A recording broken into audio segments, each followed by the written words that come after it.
Good afternoon, everyone. My name is DiOnetta Jones-Crayton, Associate Dean and Director of the MIT Office of Minority Education, and I'm also an Associate Minister at Morning Star Baptist Church here in the Boston area. We are in the middle of a crisis, and I think that we can all agree that this goes far beyond the threat posed by COVID-19. The charge I have today is to offer some remarks, some words of encouragement, if you will, and to lead us into prayer and a moment of silence. Please allow me to share some very personal thoughts with you as part of my remarks.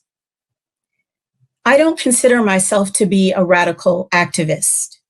In fact, throughout my life and career, I believe that God has always called me to serve, to lead, and influence change from within systems and institutions rather than from the outside. I negotiate and fight the good fight at the boardroom table. I meet with key leaders. I bring advocacy groups together. I help develop programs and services that address inequities.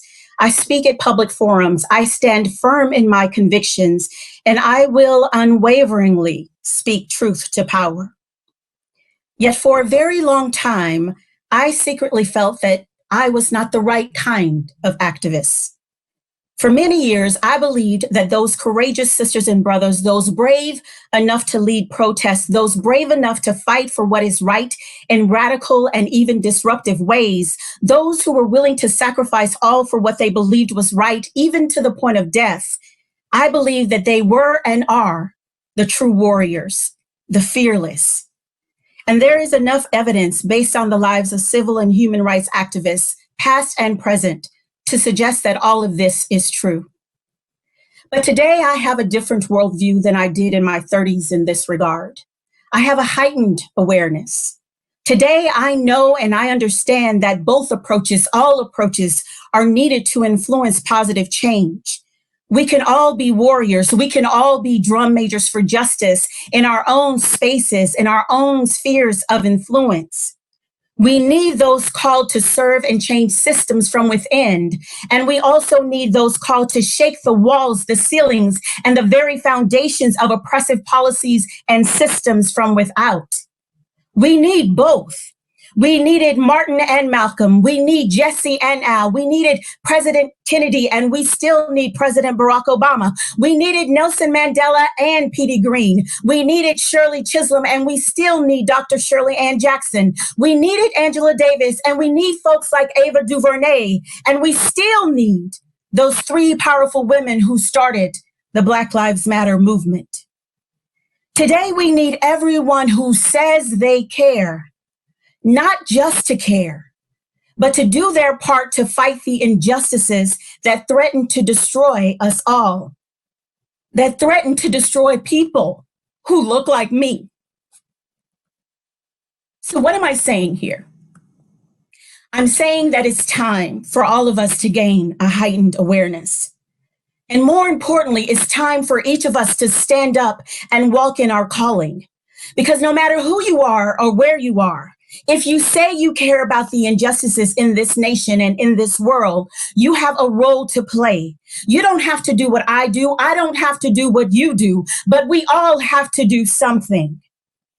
See, injustice anywhere is still a threat to justice everywhere.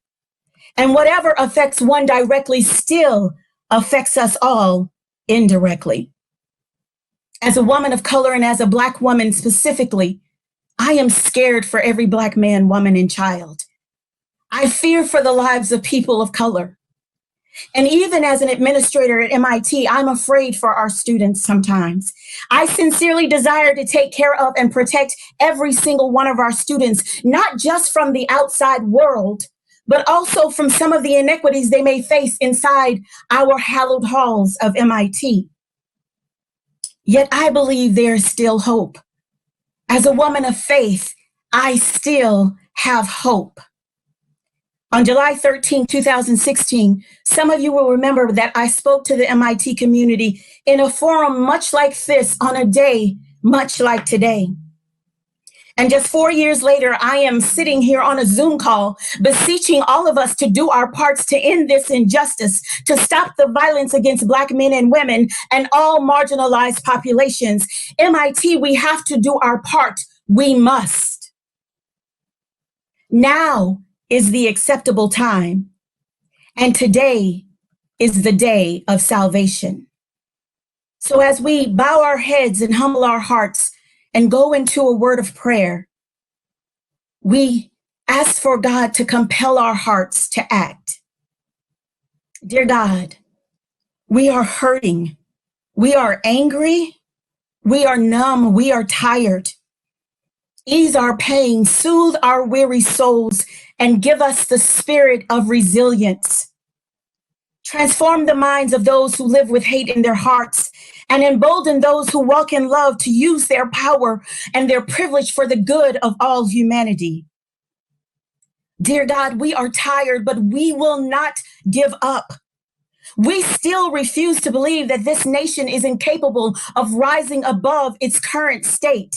We can have peace. We will have freedom. So call on all of us. Call each and every person under the sound of my voice to walk in their purpose.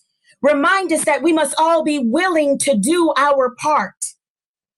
Let no one sit idly by while murder happens in our streets. Instead, let us all rise up unafraid. Let us rise up in spite of the ache that is inside of us. For we are hard pressed on every side, but we are not crushed. We are perplexed, but we are not in despair. We may be persecuted, but we are not abandoned. And we may be struck down, but we are not destroyed, and we are not going anywhere. So Lord, pick us up. Wipe us off. Mend our hearts. Join us together in unity and love. Heal our land, dear God, so that one day there will truly be liberty and justice for all. Please join me in a moment of silence as we remember George Floyd. We remember Tony McDade, Ahmaud Arbery, Sean Reed, Breonna Taylor, Tamir Rice, Trayvon Martin, Oscar Grant. We remember Eric Gardner, Michael Brown, Philando Castile, Samuel DuBose, Sandra Bland. We remember Walter Scott, Terrence Crutcher. We remember them and so many others who lost their lives to senseless violence. We remember so we do not forget, and we honor them with this moment of silence.